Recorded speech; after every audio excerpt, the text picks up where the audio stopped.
Wino Juang Father.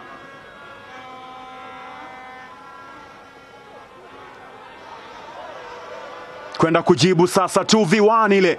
Patrick Otieno ametoka langoni Mulili. Mulili. Good timing.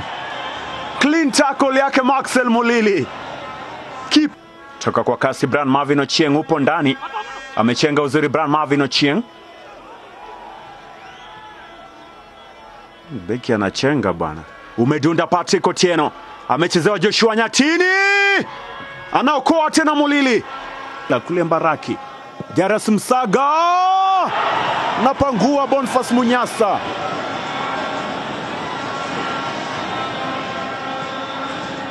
Kombora la masafa.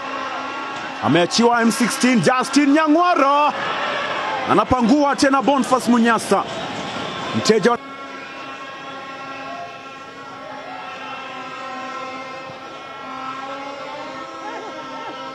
Austin Musa Odongo. Leo amekabwa kweli kweli. Pasi imefika. Anaicheza!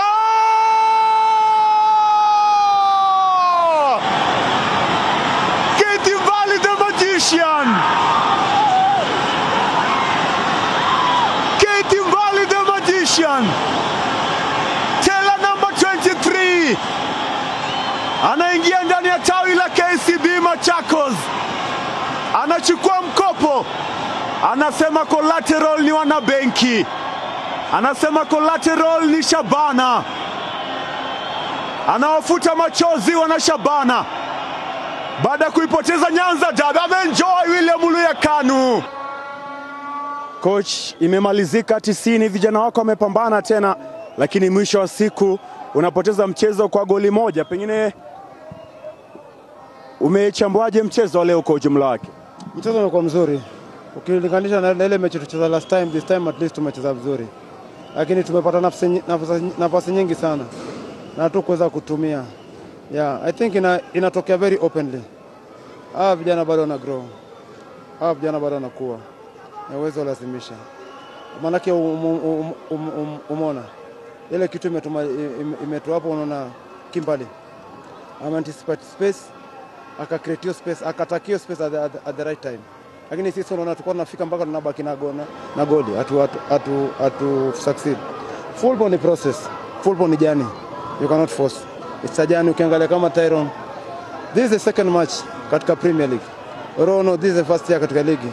So most of them, they are growing. And we have to accept that they are growing.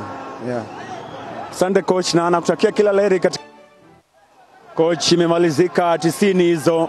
Keith Mbale anatoka bench na kufunga goli na kuwapa alama zote 3 leo. Ya, naweza sema ilikuwa ni tactical. Nakumbuka ukiniuliza dakika ya kwanza mbona tumemwanzisha kutoka nje. So for us it was a tactical. Ukiangalia tunapatia mchezaji kulingana na vile pia ana train. So for us tulijua wako na energy ya kumaliza game kulingana na vile ametrain the whole week. So we understand him more. Na I think tulimwambia it's either he comes to lock the game ama ku unlock game. Na for us naona ametu unlock ya game mchezo. So tunaweza sema zile words tulimwambia either unlock game ama unlock game, at least amefanya moja. So tunashukuru kwa hiyo fight na imekuwa positive kwa kila mtu. Na kipindi cha kwanza ulianza na kama washambuliaji wawili juu. Austin alikuwa anacheza na Oscar, lakini ukabadilisha pia shape yako na kidogo Austin leo hajaweza kufanikiwa. Kubwa zaidi ulikuwa umedhamiria nini na twin striker kule juu kabla kubadilisha kipindi cha pili? Yeah, naweza sema going to these matches tumekuja pia kugundua kwamba Austin anakuwa man mark. Tukiangalia anakuwa man mark na karibu 2-3 players. So for us hiyo kumakiwa pia na wachezaji watatu pia ni advantage kwetu. Tulianza na mastrika wawili kwa sababu tulikuwa ndaka hii game sana, tulikuwa ndaka hii ushindi. Last game tumeteleza kulingana na ile mambo ilikuwa, but so tulikuwa ndaka ushindi, so tungeweza, ilikuwa lazima tuanze na wale mastrika wetu wale wanatufungia mabao. But tunashukuru kwa ile game plan ili work na tulijua tutapata bao. Ni time ndo tukujua ni gani. So for us naweza sema tactically to make it right, players and the technical bench. So ni kuomba tu kila mtu endelee kusukuma. Asante sana coach, na nakutakia kila laheri katika mchezo wenu dhidi ya Bidco.